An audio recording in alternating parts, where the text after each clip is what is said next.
মই এই মুহূৰ্তত উপস্থিত আছো গোৱালপাৰা জিলাৰ লক্ষীপুৰৰ কলিচাবিটাৰ পৰা কলিচাবিটা গাঁও পঞ্চায়তৰ অন্তৰ্গত যে কুকুৰকাটা আৰু তাৰালঝাৰ সংযোগী পথত আছো। হাতত দেখা গৈছে যে ইয়াতে কাম কৰা হোৱা নাই। ইয়াতে এ বহুত ডাঙৰ এখন গ্ৰাম আছে। গ্ৰামত কিন্তু দেখা গৈছে যে ইয়াতে মানুহ যাতায়াত কৰিব লগা হলে কিন্তু এখন পথ বুলি ক'লে পথ নাই। ইয়াতে দেখাবলৈ অনুৰোধ কৰিম যে আচলতে পথ নাই। মানুহে কেনেকৈ পিছৰ পৰা এনেকৈ যাতায়াত কৰিব লগা হৈছে, যিহেতু দুৰ্ভোগ ভুগিব লগা হৈছে। কিয়নো পথ বুলি ক'লে পথ নাই আচলতে। এপাচি মাটিও এতিয়ালৈকে খান্দি লোৱা হোৱা নাই। জনপ্ৰতিনিধি আহে ভোটৰ সময়ত প্ৰতিশ্ৰুতি দিয়ে, প্ৰতিশ্ৰুতি মতে কাম নকৰে।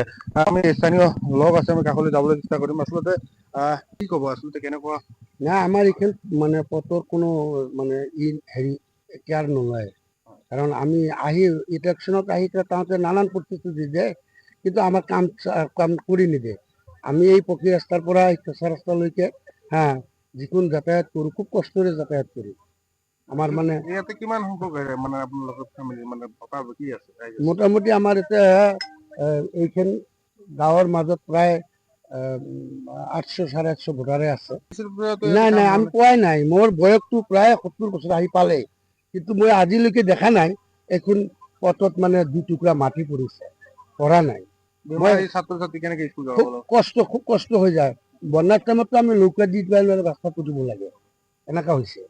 আৰু মই লিডাৰ গিলাকো কৈছো, আমাৰ মানে মোল্লা চাহাবক কৈছো, আমাৰ MDD চাহাবক কৈছো, সবাকে অনুৰোধ কৰিছো যে মোৰ এখন পথ, ইমান এটা ডাঙৰ মাদ্ৰাছা আছে ইয়াত, আৰু এখন LP স্কুল ME স্কুল একলগতে আছে। তাত যাওয়া অহা কৰাৰ বাচ্চাহঁতৰ বিৰাট কষ্ট হয়। গতিকে মই চৰকাৰৰ ওপৰত মানে মোৰ এইটো আবেদন, যাতে মানে আমাৰ মুখ্যমন্ত্ৰী চাহাবে এইখন ৰাস্তাৰ কাৰণত ধুনীয়াকৈ ব্যৱস্থা কৰি দিব লাগে ইমিডিয়েটলি। আচলতে মই পুনৰবাৰ দেখাবলৈ অনুৰোধ কৰিম। আচলতে পথটো মই দেখাবলৈ অনুৰোধ কৰিম। আচলতে পথ বুলি ক'লে পথ নাইয়ে আচলতে ক'ব লাগিব। আচলতে এনেদৰে দুৰ্ভোগ ভুগিব